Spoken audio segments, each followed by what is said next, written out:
Coming up on Mountain News this morning, one estate in the Commonwealth is using Women's History Month to shine a light on important women in our history. And Governor Beshear took a trip to Washington, D.C. for a conversation about decreasing the cost of health care for Kentuckians.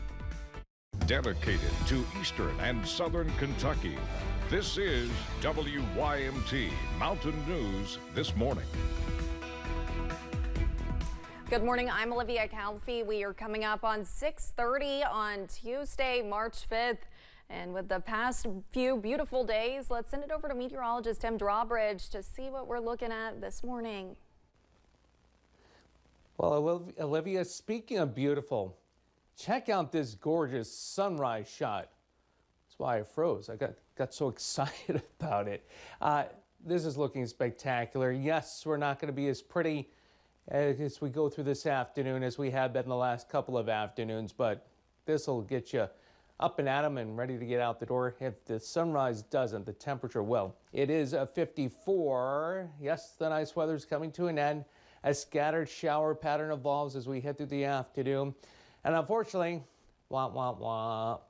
yes, Wednesday is looking like a washout.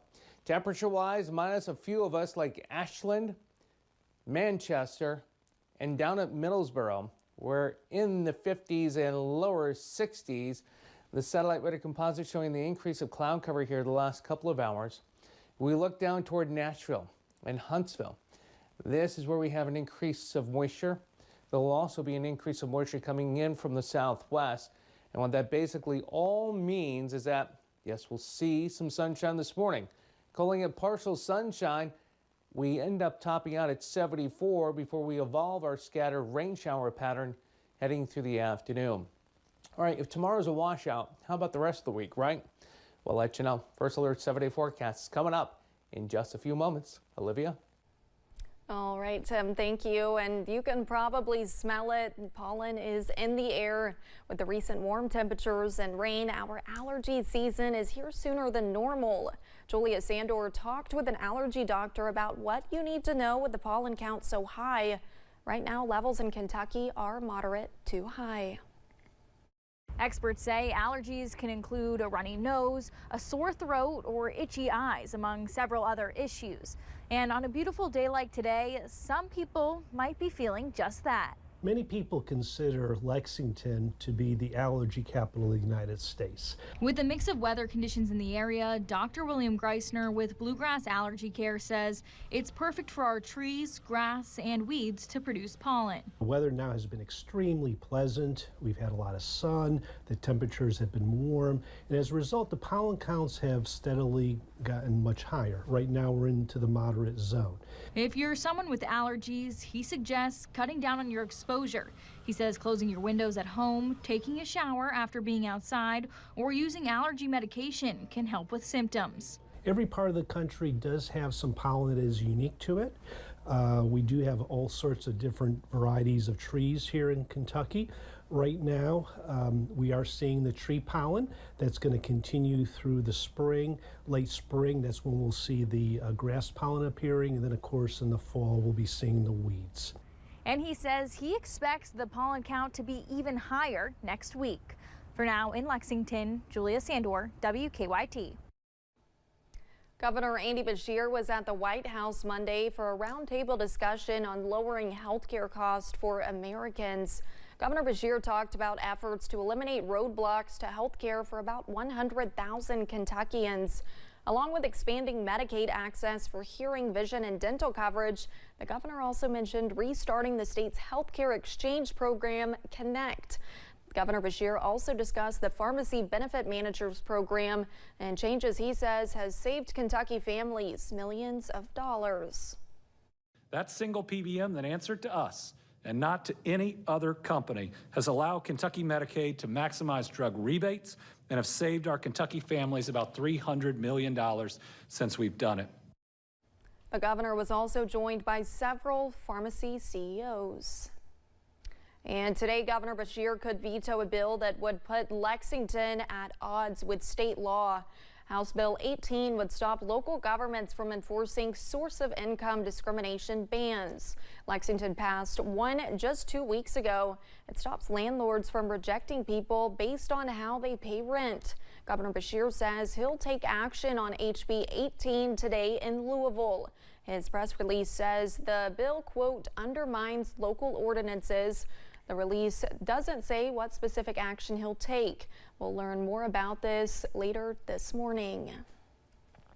Keeneland starts hiring today for the upcoming spring meet. Today through March 28th, the track's hiring center will be open on Tuesdays and Thursdays from 10 to 2.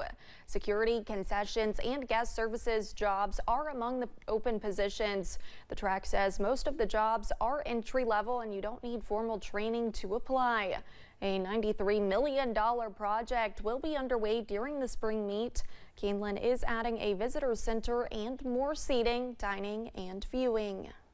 Keeneland always tries to strike the perfect balance between preserving racing's rich history and providing that experience that fans are used to, but also being innovative and making changes along the way.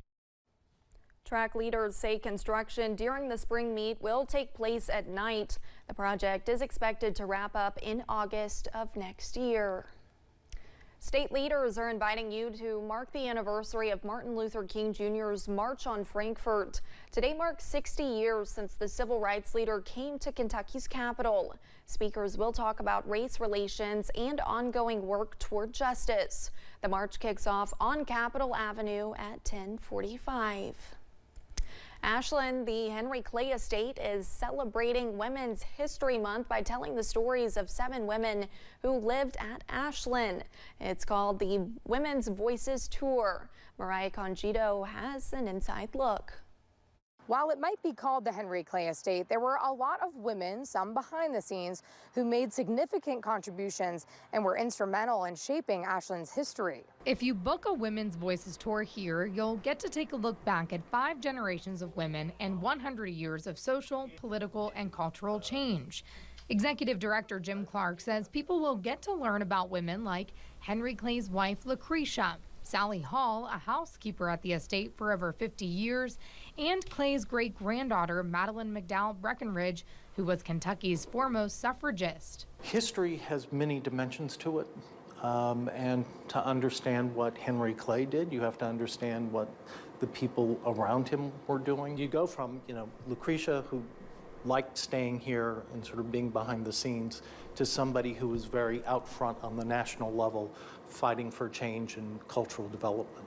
The Women's Voices Tour will be held every Tuesday and Thursday at 3:45 throughout the month of March. If you're interested in booking a tour, you can find a link in this story on the WKYT News app. In Lexington, Mariah Congito, WKYT. Kentucky State Police continue to investigate an officer-involved shooting. It happened in the Tetersville community of Harlan County. The Harlan County coroner pronounced 42-year-old Lance Wayne Bryson dead inside a home on Ohio Street. He was from St. Charles, Virginia. An autopsy was expected to be performed yesterday in Frankfort. It is not known what led to the shooting.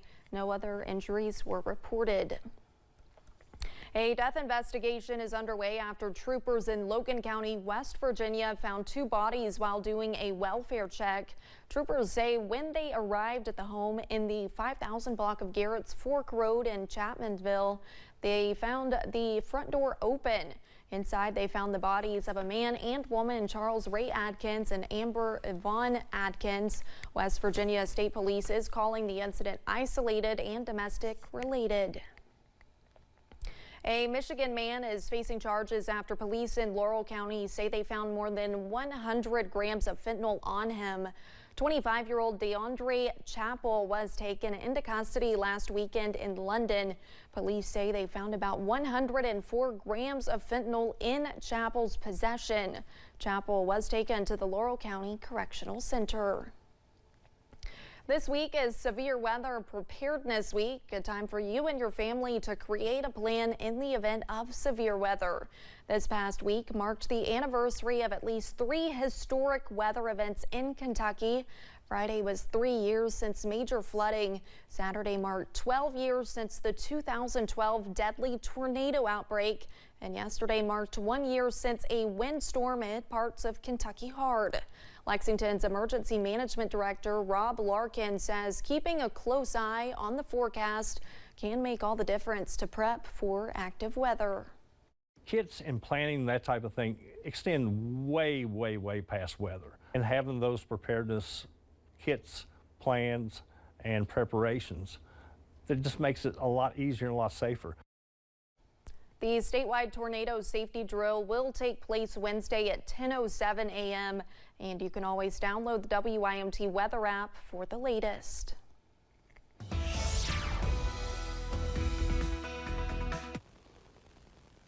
And as we continue to push through March into April and May, we know it can become very turbulent in weather.